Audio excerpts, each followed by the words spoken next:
Shalom, selamat pagi Bapak Ibu Saudara yang terkasih di dalam Tuhan Yesus Kristus. Puji syukur kepada Tuhan, kembali kita bertemu dalam renungan harian GP Kris Pangkal Pinang. Mari kita berdoa sebelum kita merenungkan sabda Tuhan. Bapa yang baik, kami mengucap syukur untuk hari ini. Kasih penyertaan Tuhan senantiasa nyata dalam hidup kami. Kami dapat menjalani hari ini, memasuki hari ini, semua karena anugerah-Mu. Saat ini kami akan merenungkan sabda-Mu. Tuhan, hati kami siap untuk menerima firman-Mu. Dan Roh Kudus kiranya yang memimpin menuntun kami untuk mengerti kebenaran ini. Dan firman-Mu sungguh kami hidupi, kami lakukan dalam hidup kami. Demi nama Tuhan Yesus kami berdoa dan mengucap syukur. Amin. Bapak Ibu Saudara yang terkasih dalam Tuhan, tema renungan harian hari ini adalah Simon si pemikul salib. Mari kita baca mendasari renungan hari ini dari Injil Matius pasal yang ke-27 ayat 31 sampai 32. Matius 27 ayat 31 sampai 32, demikian firman Tuhan. Sesudah mengolok-olokkan dia, mereka menanggalkan jubah itu daripadanya dan mengenakan pula pakaiannya kepadanya. Kemudian mereka membawa dia keluar untuk disalibkan. Ketika mereka berjalan keluar kota, mereka berjumpa dengan seorang dari Kirene yang bernama Simon.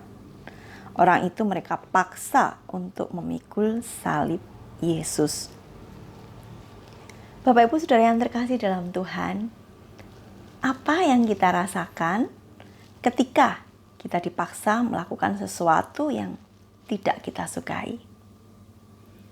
Ya, tentunya kita akan merasa tidak nyaman.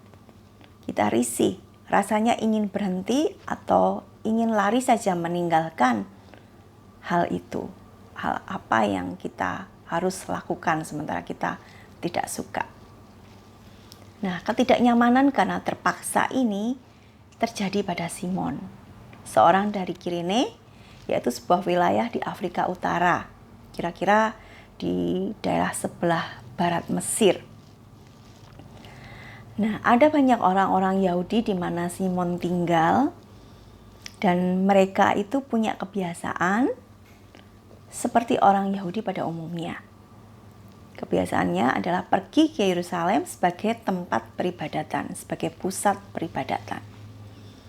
Mereka rela menempuh perjalanan yang jaraknya sangat jauh, sekitar 1.500 km untuk menuju ke pusat peribadatan tersebut.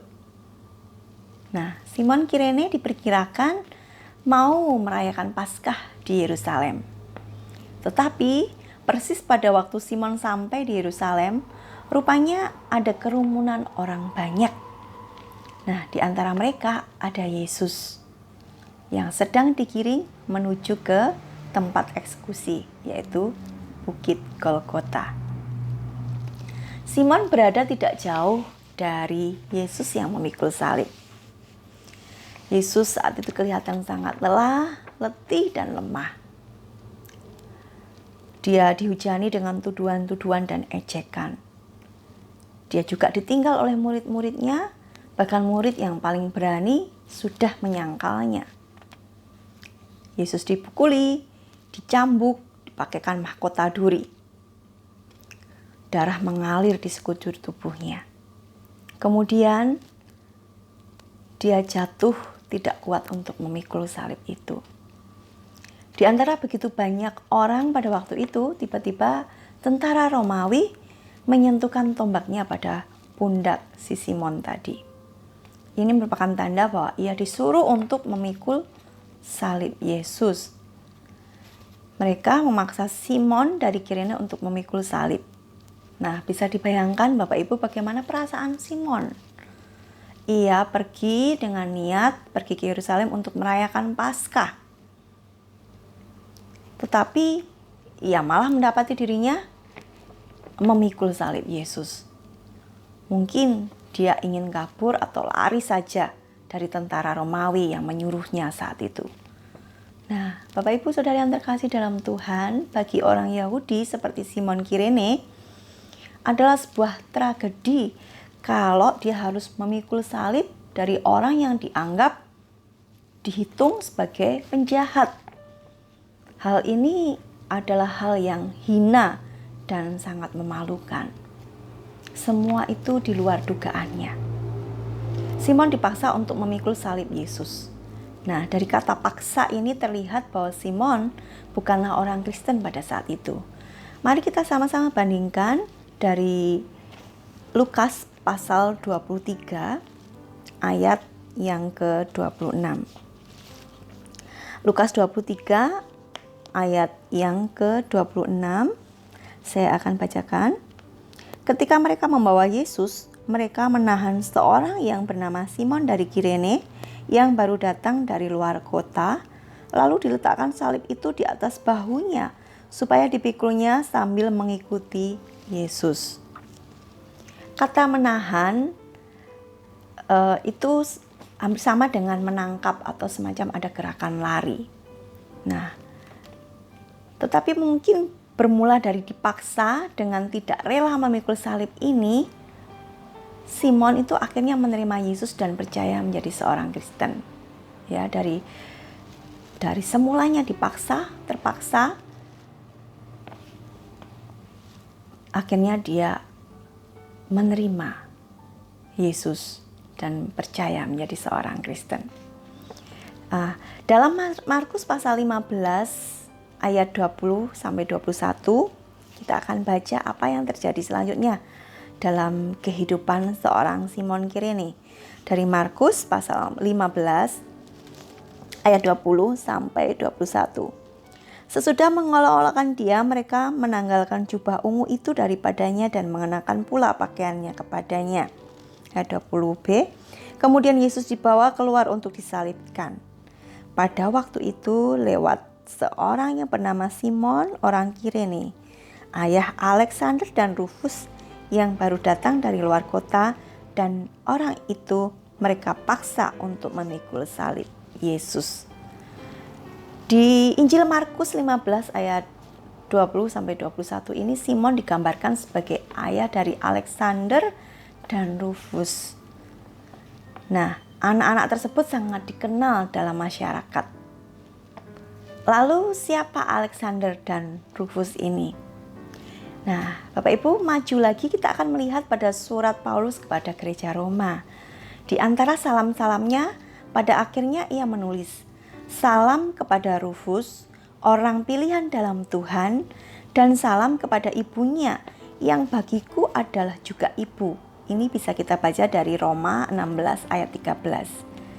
Jadi dalam gereja Roma itu ada Rufus, yaitu seorang Kristen yang disebut sebagai salah seorang pilihan Allah yang terpuji, dengan ibunya yang begitu dikasihi oleh Rasul Paulus sehingga ia sebut sebagai ibunya.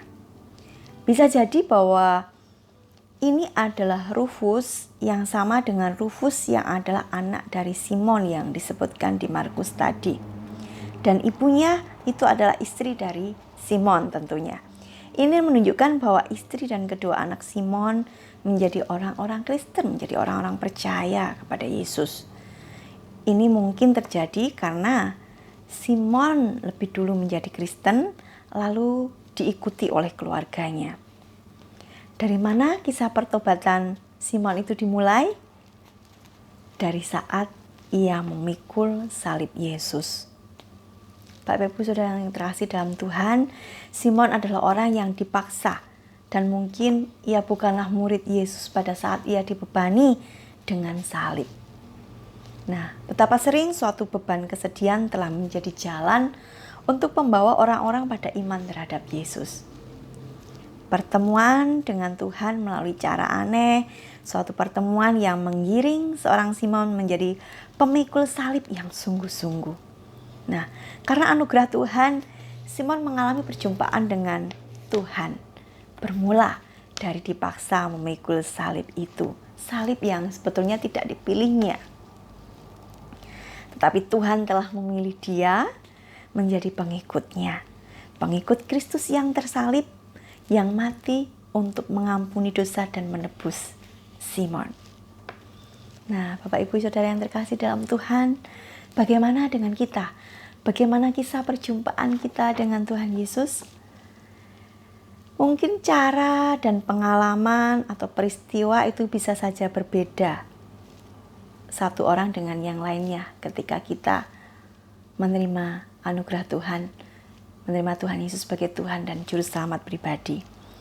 Tetapi yang menjadi pertanyaannya adalah, apakah perjumpaan kita dengan Kristus, perjalanan iman kita di dalam Tuhan, itu kita saksikan kepada orang-orang yang belum menerima Tuhan Yesus sebagai Tuhan dan Juru Selamat secara pribadi.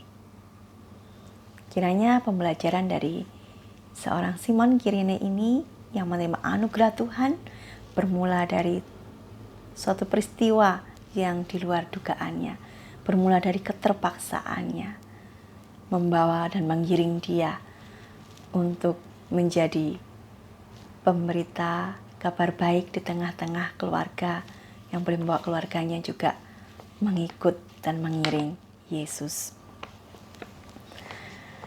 Kiranya ini boleh menjadi berkat dan terus memotivasi kita semua untuk mengingat kembali bagaimana perjumpaan kita dengan Tuhan dan bagaimana kita juga dapat meneruskan menyaksikannya bagi mereka yang belum percaya kepada Kristus.